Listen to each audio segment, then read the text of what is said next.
Hello everyone, myself Ravi Kumar, your quantity aptitude and LRDA tutor for CAT and other management exam.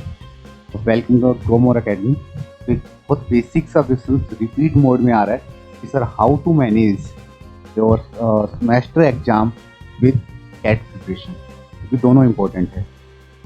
Cat के अंदर तुम्हारी profile matter करती है। तुम्हारे final year के semester exam अगर अच्छे गए तो तुम्हारे ओवरऑल परसेंटेज अच्छे होंगे ग्रेजुएशन में, तो तुम्हारी प्रोफाइल को बेटर करने में हेल्प करेंगे। अगेन ये बहुत क्रूशियल टाइम है कैट 23 के लिए, तो वो भी पढ़ना बहुत जरूरी है, क्योंकि जितने अच्छे परसेंटाइल होंगे उतना बेहतर चांसेस रहेंगे कि तुम्हें टॉप की स्कूल से call uh.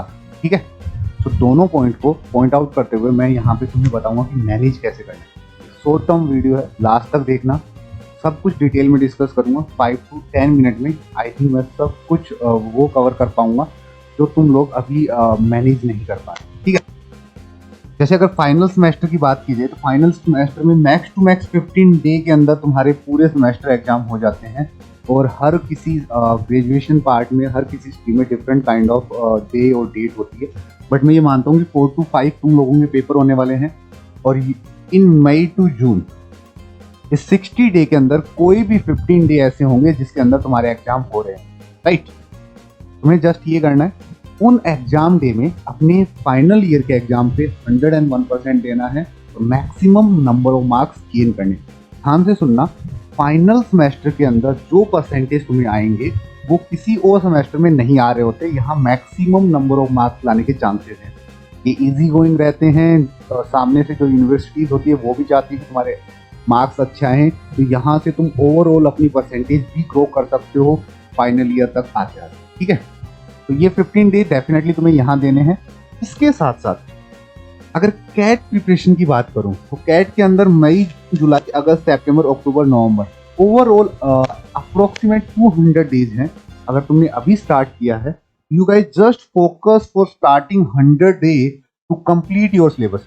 Don't wait for next batch, don't wait for next courses. जिस भी प्लेटफॉर्म पे जहां भी तुम कंप्लीट पढ़ रहे हो, डिटेल में 100 डे में अपना एक यूनिक शेड्यूल बना के उसे फिनिश करो, सो दैट कि आने वाले डेज के अंदर तुम मॉक देने के लिए एलिजिबल हो पाओ। बात ये नहीं है कि तुम मॉक अब नहीं दे सकते, बट अब अगर मॉक दोगे तो यू गाइस गेटिंग डीमोटिवेटेड।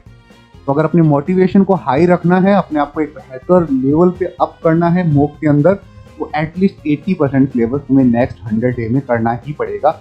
वो तुम्हें मैनेज करना है कि कैसे होगा। अब थोड़ा सा और बात कर लेते हैं इस टॉपिक पे कि सर 15 डे के जो सेमेस्टर एग्जाम होंगे उस टाइम हमारी जो क्वांटिटी एप्टीट्यूड की, LRDA की और VRC की क्लास है उसे कैसे मैनेज करें। तो गाइस वीक के अंदर 2 सैटरडे संडे होते हैं जिसके अंदर तुम्हारी बहुत कम क्लासेज होती हैं या ना के बराबर क्लासेज होती हैं। पूरे मंथ के अंदर काउंट करूँ मैं तो 10 to 12 डे ऐसे होते हैं जो तुम्हारे सेमेस्टर एग्जाम के अलावा वीकेंड्स होंगे। मेरा मानना क्या है कि तुम लोगों को ऑलरेडी पता है कि तुम्हारे सेमेस्टर एग्जाम्स आ रहे हैं, तो तुम्हें अपने सैटरडे संडे को अपने बैकलॉग कंप्लीट करने के लिए रखना है। जैसे पूरे वीक में तुमने अपना सेमेस्टर एग्जाम दिया, तो वीकेंड पे तुम अपनी कैट प्रिपरेशन को दो। इतने बैकलॉग्स हैं ढंग से बैठो और सैटरडे संडे को अपने वीक जो बैकलॉग्स हैं कैट के वो कंप्लीट करो। मैं ये नहीं कह रहा कि उससे रिवाइज करो, रिपीट करो, जस्ट एक बार अगर गो थ्रू हो जाओगे तो जो विजन या जो सिलेबस का पार्ट तुम्हारा चल रहा है वो थोड़ा सा क्लियर हो जाएगा, सो दैट अगेन जब मैं उसे प्रैक्टिस पार्ट में लेके आऊंगा तो तुम इजीली उसे क्रैक कर पाओगे। जैसे मंडे टू फ्राइडे अगर तुम फॉलो कर रहे हो किसी को भी, तो 90 मिनट की लाइव क्लासेस होती हैं, और ये एटलीस्ट लिखा है मैंने, इतनी क्लासेस मैंडेटरी है। क्वांटिटी एप्टीट्यूड का सिलेबस सबसे वाइड है, तो इतनी क्लासेस तुम्हें चाहिएगी इसके सिलेबस को स्मूथली फिनिश करने के लिए। ठीक है, सेकंड, मंडे, वेडनेसडे, फ्राइडे या Saturday, Tuesday, Thursday, 3 day in a week, अगर 2 आवर पर अल्टरनेट डे अगर तुम जाओगे तो तुम LRDA में भी अच्छा कर सकते हो। जून तक ये कर लो, बाद में पर डे 1 to 1 सेट अपन करने वाले। ठीक है, अगेन अगर ट्यूसडे, थर्सडे, सैटरडे बचता है तो 1 आवर की क्लास तुम अल्टरनेट में VRC को दे सकते हो।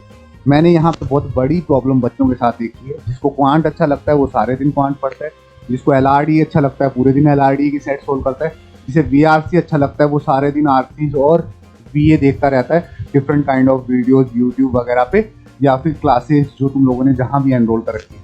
इससे काम नहीं चलने वाला। तुम्हें एक मेक श्योर करना पड़ेगा, एक शेड्यूल बनाना पड़ेगा, एक सिलेबस लिखना पड़ेगा। जैसे मैं हमेशा सजेस्ट करता हूँ, सिलेबस लिखो, सिलेबस के आगे 3 पॉइंट आउट करो। जैसे पर्टिकुलर तुमने अर्थमेटिक का कोई टॉपिक लिखा, उसके आगे स्टेज 1, स्टेज 2, स्टेज 3। स्टेज 1 होती है you have a basic knowledge of that topic like time and work. तुम्हें पूरा बेसिक नॉलेज है कि टाइम एंड वर्क क्या होता है, एफिशिएंसी क्या होती है, नेगेटिव एफिशिएंसी क्या होती है, अल्टरनेट डेज कैसे होते हैं, पाइप एंड सिस्टम का कैसे वर्क होता है। सेकेंडरी, इसके अंदर कैसे मल्टीपल कॉन्सेप्ट पूछे जाते हैं। थर्ड, जितने भी तुम मॉक दो उसके सारे क्वेश्चन एनालाइज करने हैं, प्लस 2070 से 2022 के सारे क्वेश्चन जो कैट ने स्लॉट 1, स्लॉट 2, स्लॉट 3 में पूछे हैं, वो तुम्हें डिटेल में सॉल्व करने हैं खुद से। क्लासेज में अपन करवाएंगे, बट क्लासेज के बाद भी तुम्हें खुद से ट्राई करने हैं। ज़्यादा पीछे कैट के एग्जाम के लिए जाने की जरूरत नहीं है, एटलीस्ट इतना पार्ट तो तुम्हें खुद से करना रहेगा। ठीक है, ये पूरा शेड्यूल तुम इस तरीके से फॉलो करो। संडे जो मिलता है ना, संडे देखो अगले 6 मंथ तक संडे को तुम अब अपना फ्री मत समझो।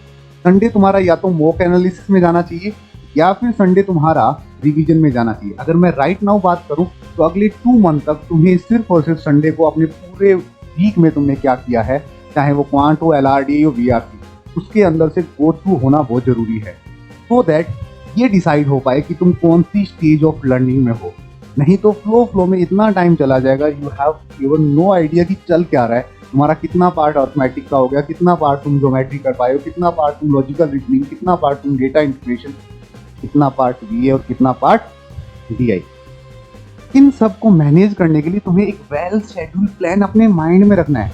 फुलफिल होगा नहीं होगा वो सेकेंडरी है, पर प्लान होना चाहिए। बिना प्लान के तुम टारगेट पे जाओगे तो तुम्हें ये नहीं पता चलेगा कि डायरेक्शन क्या होनी चाहिए। होप तो क्लियर है।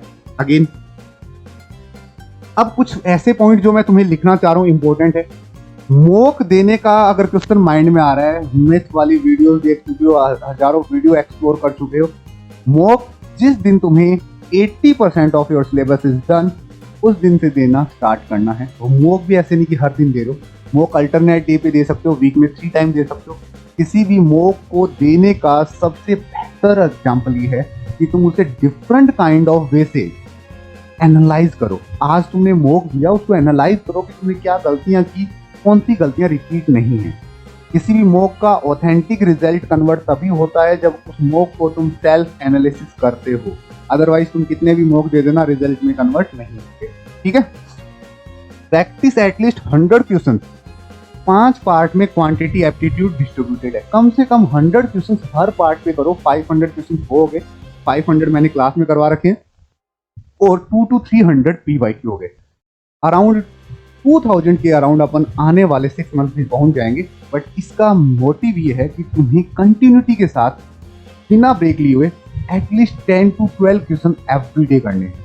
जिस दिन मेरी क्लास नहीं होती, किसी पीछे की क्लास को पिक करो, वहां के क्वेश्चन सॉल्व करो, किसी DPP को जो मैं तुम्हें देता हूँ उसको सॉल्व करो, बट सॉल्व करो। इससे तुम्हें क्वेश्चन बनाने की एबिलिटी जनरेट होती है। ठीक है, 500 क्वालिटी सेट। भाई मैंने LRDA में हैशटैग सीरीज के बारे में बोला है। तुम चाहे फ्री में पढ़ रहे हो, प्लस में पढ़ रहे हो, कहीं और पढ़ रहे हो, किसी और भी प्लेटफॉर्म पे, किसी भी टीचर से कुछ भी हैशटैग लगा के कम से कम ये चीज अपने माइंड में डालो, क्या तुमने कैट से पहले खुद से 500 सेट सॉल्व कर लिए? अगर रिप्लाई मिलता है यस, तो तुम लोग इजिली कैट एग्जाम के जो सेट आते हैं उसमें से 1 या 2 सेट ब्रेक कर पाओगे और उसे बना पाओगे।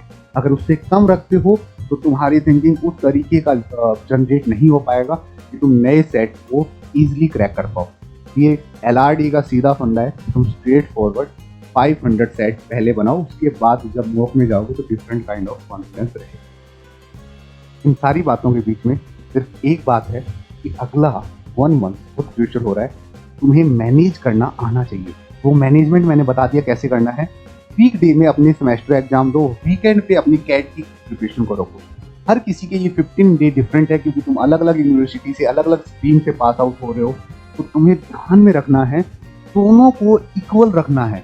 तुम अपनी ग्रेजुएशन की प्रिपरेशन को हाई नहीं कर सकते कैट की प्रिपरेशन को लो करके। अगर किसी ने ये सोचा ना 15 डे मैं कुछ नहीं कर रहा, सिर्फ अपने सेमेस्टर एग्जाम पे फोकस करूंगा, तो लास्ट जो 3 to 4 मंथ तुमने कैट को दिए हैं, तो वो नहीं, कहीं ना कहीं जीरो हो जाएंगे, लिटरली जीरो हो जाएंगे। तुम्हें ऐसा लगेगा तुमने कुछ पढ़ ही नहीं रखा। तो वो मोमेंटम ब्रेक ना हो, इसलिए एटलीस्ट 1 आवर पैरेलल में तुम्हें अपनी प्रिपरेशन को देना है।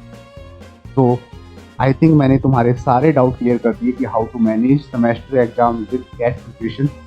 अगर सब क्लियर है तो कंटिन्यू करेंगे क्लासेस के साथ। जो भी तुम्हें डाउट हो you can ask. Thank you so much बच्चों। ऐसी ही सेपरेट वीडियो मैं ग्रेजुएट स्टूडेंट के लिए भी बनाऊंगा कि उनको ग्रेजुएशन के बाद अब सिर्फ और सिर्फ अगर कैट पे फोकस करना है तो वो अपना फोकस कैसे बढ़ा सकते हैं या अपने फोकस को कैसे अपने काम में इम्प्लीमेंट कर सकते हैं। फॉर एग्जाम्पल तुम लोग क्लासेस तो कर रहे हो बट तुम्हें कॉन्फिडेंस नहीं आ रहा, तो वो कैसे गेन करना है वो अपन नेक्स्ट वीडियो में देखेंगे।